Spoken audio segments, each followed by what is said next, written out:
have started picking up into the Gwen, the ability to basically poke her out because you're ranged into melee.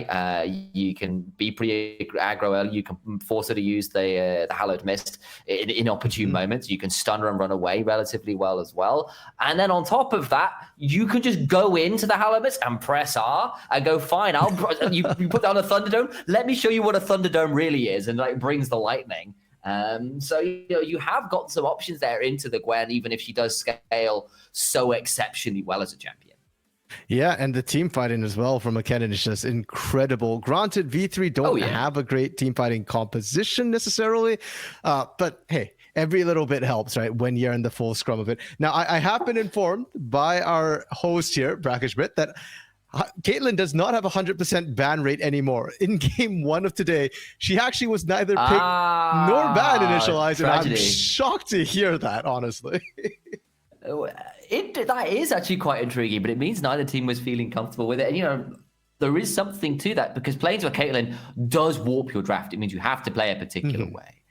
It does. And at this point, you can see V3, they've gone towards a Nautilus. It will get that hook. There was no sweep in the bush, and now Enty's in a lot of trouble. Takes an Ignite for his trouble. Does get rooted, but not quite enough. Now, Honey's turning it around pretty well. Both supports taken exceptionally low. But that might hurt the ability for Sengoku to shove Flash for the Dredge and force the Flash out of Enty in trade. Not gonna lie, initialize. Part of me kind of hoped that they wouldn't Flash. They still had the heal from Honey as well, and Hetzel really low there. Let's go. They might have been able to turn it. Yeah, I was kind of hoping for that. Unfortunately, it didn't happen here, but look at the jungle paddling coming through from both the junglers. They both start top. They're both looking bottom, and bottom right now, no sums for the supports.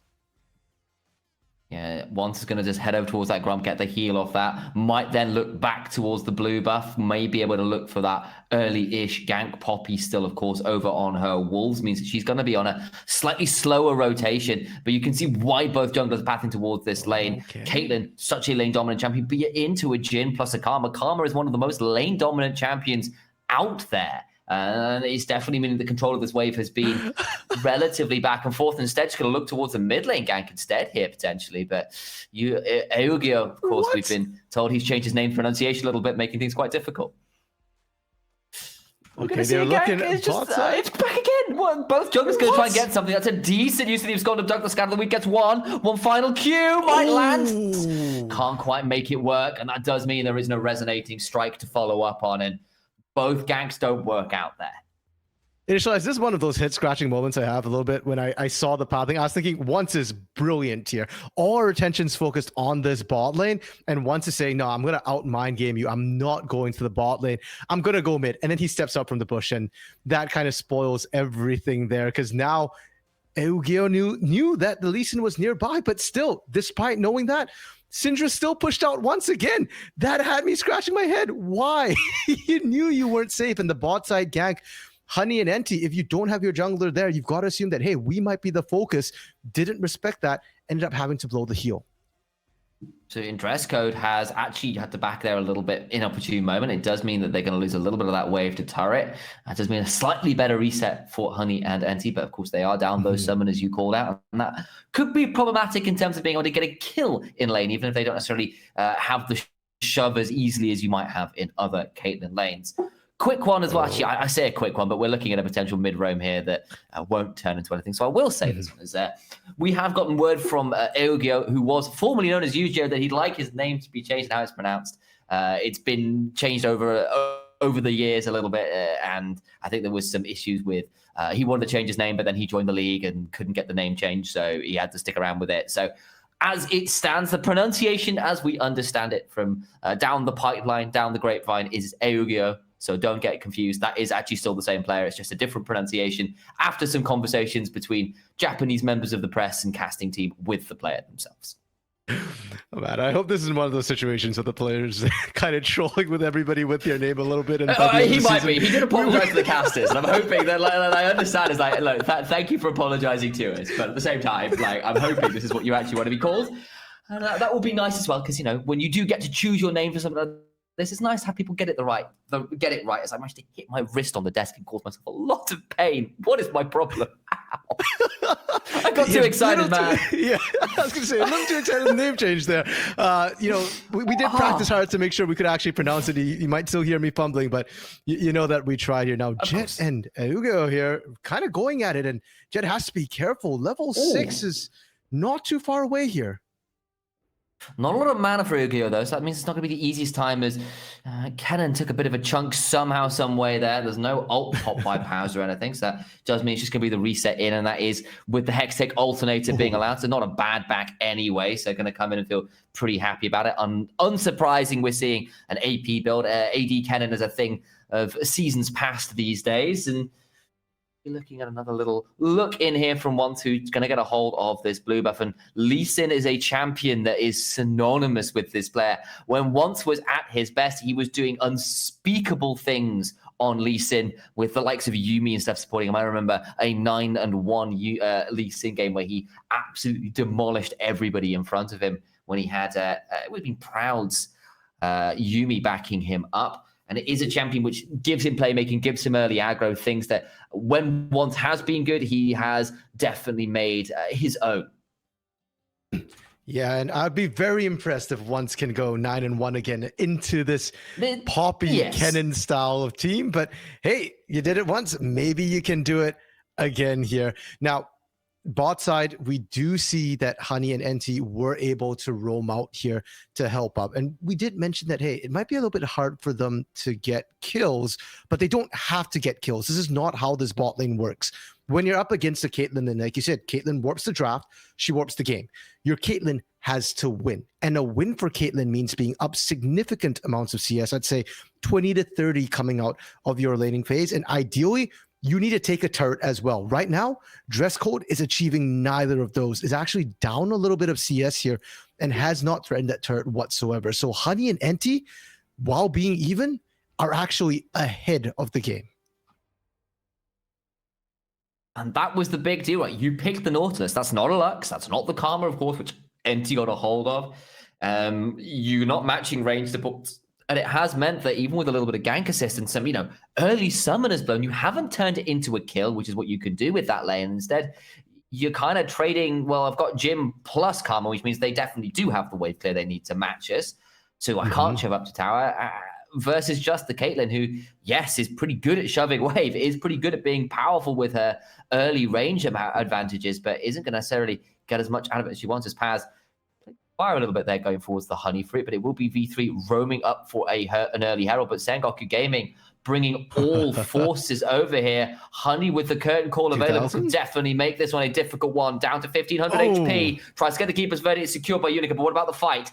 That's going to be the knock-up. Going to try and get something out of it. Paz into the backside, getting as much damage as they can. That is not the best slicing maelstrom you've ever said. And Unica will be flashed on for first blood. One final auto secures another for Honey.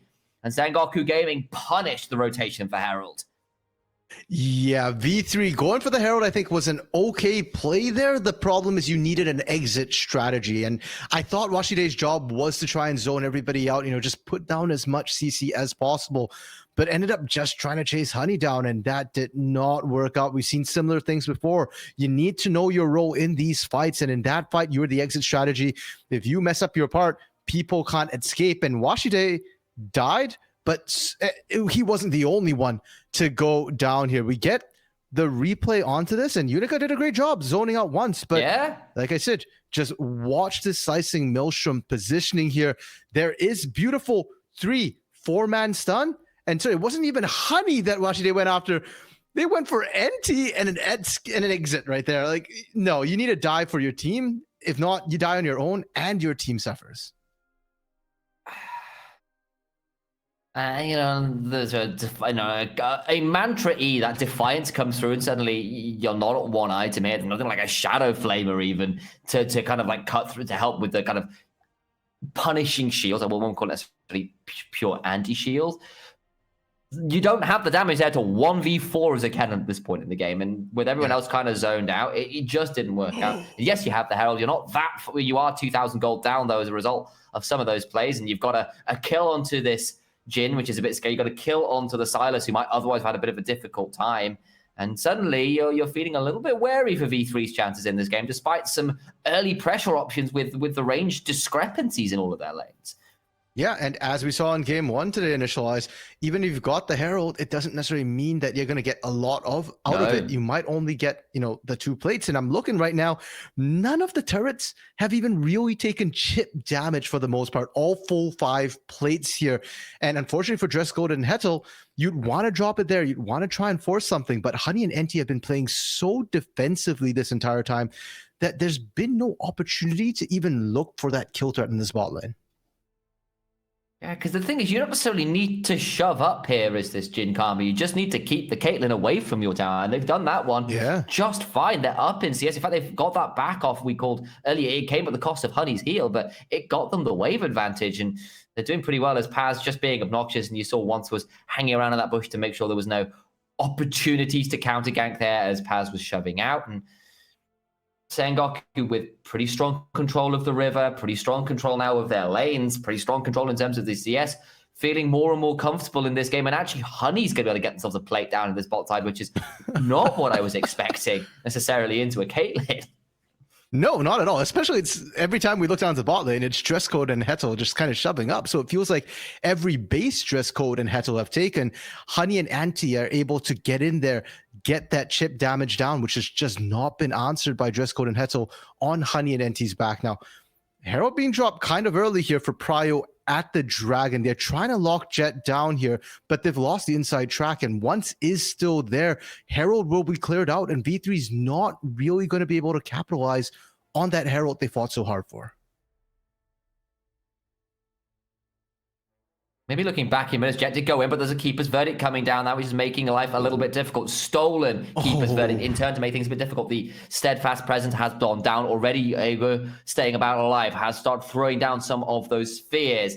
Deadly Flourish goes out as well, and it's just some HP bars traded, and Aego's flash that goes down. But Sengoku Gaming returned to this Dragon, which was partly what the hell was trying to buy for V3. Instead, it will be Sengoku Gaming securing a second Dragon and actually stopping some of these backs as well as Enti throws down a... I'm not sure whether it is a renewal. Renewal is the empowered W. I can never remember the baseline W. I apologize for it. I remember all the other ones. Baseline W, I forget. You know what? I do so well. The tether. Good enough there. The tether. The tether, yeah. I don't know the actual name. Considering how hard it is to work out which of Karma's abilities it is, I'm normally pretty good with those. You're better than me there. I mean, the main point stands though that see it's all there.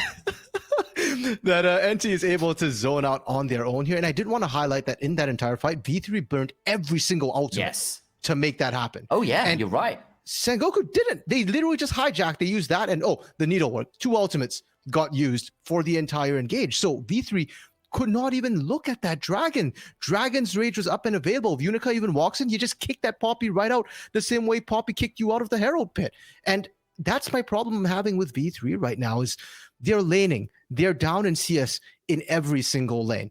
It's a small amount, but it's there. The team fight, they're the ones burning more to get less. The macro, you got the Herald, but you're the one losing plates. And all these small things do add up over time. And as the game goes on, I expect to see all of this kind of congregate together and start to snowball out of control. It will eventually hit the point where there'll be just one big objective, and Sengoku will just win that fight and then break the game wide open. And the thing is, like Sengoku, the later this game goes, I definitely prefer Silas and Gwen in a side lane over the other options, and never mind that, as we got a fight going on. I thought it might just be a little bit of trades of abilities. Instead, it's a curtain call coming through, and the top side as well as Washide gets eviscerated by the needles, looking more and more like an acupuncture test doll, taken straight out, and I don't think he feels better after that particular massage. Now Jet might be in trouble. Then he's going to get over the wall with an abscond and an abduct, and now can get back towards this bot side as once just starts up that second Herald, having claimed the top laner's life. Unica here has to be careful to tether once again. Oh, can't quite get out with the speed up from that Steadfast Presence. Turnaround though from Heddle. Going to try and get some work in. It's a 2v3, even if the health bars are low, but Jet can heal up so much with the King Slayer. Now a flash for a renewal, forced to flash out of Dress Code. There is a Soul Flare to pop off at the end of it all. That's the Herald secured at the same time, and Sengoku pick up another kill, and it's a second kill onto Jet, their import, their new starting mid laner. Definitely proving his worth in this game. We'll get a replay of this top fight, though, to see exactly how Washide died up here under his own tower. Yeah, and it's pretty cut and dried for the most part. Paz already doing the bulk of the work, and Once just needs to Dragon's Rage, land the resonating strike as well, follow up, and it's as clean as can be there. I don't even think they had to blow any summoners to make that happen. So it's kind of rough. And for Sengoku here, once Paz starts hitting that point where no one can match them in the split push, that's sort of the death knell here for V3. Because if Washite can't hold Paz, neither can Eugeo here, then the Gwen can just get to split push. And for the team fight proper, we've already said it before, V3 aren't actually that strong at the team fight. They're kind of a pick composition with what they've drafted here. And the Caitlyn falling behind as well means that they might lack the physical damage to actually win any fights once Sengoku starts building magic resistance. And, you know, like Sengoku, when you've got this Silas and this Gwen, you've probably got better sideline options as well. You've got great flank options from V3. You've got great ways to potentially trade out as Jet. Going for the 100-0. That's just stylish. Yeah, and the way they traded the ultimates too was fun to watch. The orbs just spinning back and forth there, and the Silas is just starting to outscale. We talk about the Gwen outscaling, but hey, Silas is going to do that too. And if Paz and Jet, they can go for a 1-3-1. V3 at best can only answer one side here. Jet, please don't die. Okay, thank you. He won't. He's fine. He knows what he's doing. He's fine. But like, it's just like, if you could dodge a ball, you could dodge a dark orb, I guess. And both teams just decided it's time for like ultimate dodgeball in the bot side. Jet wins out on that one. As does have a few members of V3 looking up to try and punish him. He's going to go for a ward and die, isn't he? There's good hallowed miss though. Good fingers, good reactions, gets away with it. And V3, what can you do in this scenario? You are down 2 Drakes. There's still that Herald in inventory for once. You've got a soul point fight coming up in 30 seconds, just over. You're down the initial turret. You're down 4,000 gold, as we said. The scaling not necessarily there with you. You've got a Silas, which is like literally unmatchable right now in a side lane. Gwen's doing well. Like, the list is going on and on and on as it stands. And I need to see something out of V3. I need to see a good flank from Washi. I need to see a good pick or something, because it's feeling like this game is slipping further and further out of their fingers. Definitely. And if the laning phase did not favor you before when things were even, it's only going to get worse when you start to fall behind. And the more complex the problem looks, the more simple your solution has to be. And for V3, they're kind of doing it already, which is group up and start the gank squads rolling. Sengoku is not really grouping up. They're trying to take advantage of the fact that they can 1-3-1. And that does mean that all the lanes are vulnerable. You just have to be willing to commit to it and force the play. The worst thing you can do as V3 right now is be passive, is go back to your lanes, because things like this is going to happen where you're not winning the lanes. Once is getting free dragon, and granted, it's Cloud Soul, which isn't that impactful in this particular game when Sengoku aren't trying to run you down or run away from you. Combat stats would be better, but you're still giving free soul, free gold, and free objectives over to Sengoku when you insist on laning. Even then, I still think Gwen, Lee Sin, even Karma or Silas, pretty good with that Cloud Soul, because Gwen with even more speed to run you down is pretty damn terrifying, as Hettel takes a stolen depth charge to the face, gets knocked up and taken down by that 4th shot of the curtain call. I thought we might be able to talk it off as it was just a zoning ultimate for the tower. Instead, it wasn't. It was just another kill on top of it. Sengoku Gaming feeling like they are untouchable in this game, can do whatever the hell they like without much of a response coming through from V3 at all. Yeah, definitely there. It's a bit rough to see. And that's what happens when Sengoku starts grouping up, right? Like we said, they've been doing the 1-3-1. That's just because they want to be efficient. And now... Is it time? Is it time for a gank? Is it time for a play? Is it time for the pick CC? A flash heroic charge? They're going to try and get the kill, and they get him. That's a teleport coming through, but can they extricate themselves? Jet is hunting. Look at those chains. He's looking straight into the irons, and it will be a 1-for-1. Is him? Watching, he's going to try blast cone over. Can't quite get over. Once went up into the air rather than anywhere away. Can land the Sonic Wave into the resonating strike. Why should I try to run out? There's a deadly flourish, forcing a backstep, and you can't put on enough moves. You're taken straight off the dance floor into custody. Silas doing a lot of work there. 4-0-3.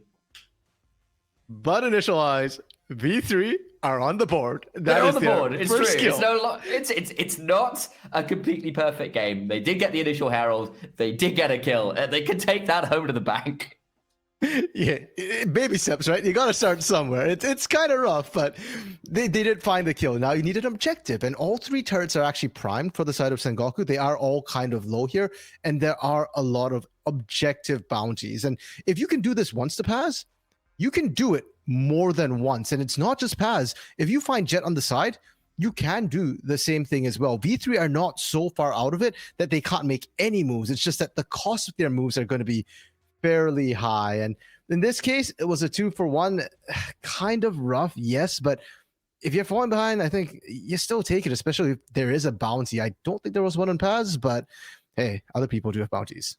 Okay, Jet did have to pop the stopwatch there, but of course does actually have the second move. The Zonya's going to turn back onto Unique, who's trying to trade out this one as best they can. The bullets are flying, and they've got the dancing shoes pretty well. The keeper's verdict. Can he hit it? Miss it. Now Unique needs to try and outchange, but he will not be able to manage it long enough. Again, they've got the dance moves, but just not the final step. Can't avoid everything as once. Now looking for an angle, gets the kick into the wall, into the sonic wave. There's a crippling. The cripple comes through. Can't quite land that last Q, but Enti kills it off with a soul flare. They get the kill again. It's the top jungle trying, but getting turned around on. I think you're in trouble when the support karma is flashing in to kill you for fun there, and just securing. Was it necessary? No. And on top of that, Washide's got teleport as well, but the kill does secure them the bear, and actually the first kill would have been already sufficient on Unica there. And V3 have no vision whatsoever. They've steadily lost control of the map, and right now they can't even walk into this area. It's all dark for them. This is like a nightmare where they suspect Baron's being done, but they don't know. Oh, Jet just feeling like he can do whatever the hell he likes. Yeah. Needlework comes out. It's actually Honey that picks that one up. They're going to try and get some more. It's a decent attempt there briefly, but Nautilus just goes down, and you lost 2 members. They can turn back towards this Baron that's already gone by the by. So never mind that. They can just take the 2 kills and look for even more. If Wash does on vision.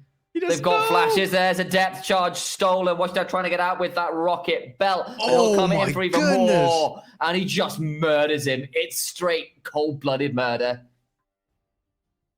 Like, I'm speechless right now, Initialize, from what Jet just did. And Jet needs one more assist, one more kill, one more takedown of some sort.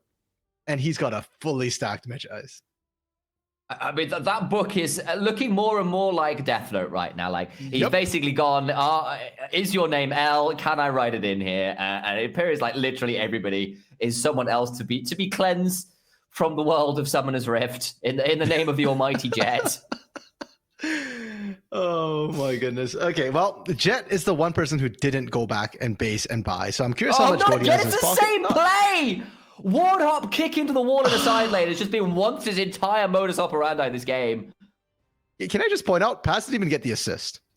Oh. Like, once did it so quickly. The entire combo just one-shot Elgo here. Yeah, okay, you know what? I was already thinking Paz, unstoppable in the side lane, Jet, unstoppable in the side lane. Let's add once to that list as well. You literally can't 1v1 anybody on the side of Sengoku anymore. Hell, at this point, I'm not sure you can 2v1 most of them. That's 4 items on Silas, the 24 stacks. You're looking like everyone else is like, they've not even got second items for V3. Oh. I would play by play that, but there's literally no time. I could go, that is the amount of like syllables I can manage to enunciate before the player falls into the gray screen again. It is gray screen simulator right now. It is 15 kills to 1. It is Sengoku Gaming absolutely obliterating V3 in this game. And to me, Initialize, the sickest part is even after this absolutely dominant performance, which Sengoku needed to put on to prove that they were 3rd place, I still can't say they're 3rd place because of the strength of their schedule so far. They have done very well considering who they have played, but they have now got to try and prove it against some of the better teams. They've got to close out this game still. It's just a stolen slicing maelstrom that is keeper's verdict away from. The bad hammer come through from Poppy, who is trying desperately to hold on to this game, but this ain't Twitch chat. You can't control Sengoku Gaming like this. They at least get another one back once finally falls, but it is in trade for his life. 1 Nexus turret remains. Sengoku Gaming with the Baron buff with 2 inhibitors down, starting to shove in, starting to look like they can try and finish this one off. One last disparate defense here. It's not even a defense. It's a sign of resistance more than anything else here, but Dress Code just doesn't have enough damage. The chip is coming down, but I feel like without LJL here, they just don't have enough damage to really finish off any of these kills. They just don't, and the game is over like that. They had a moment where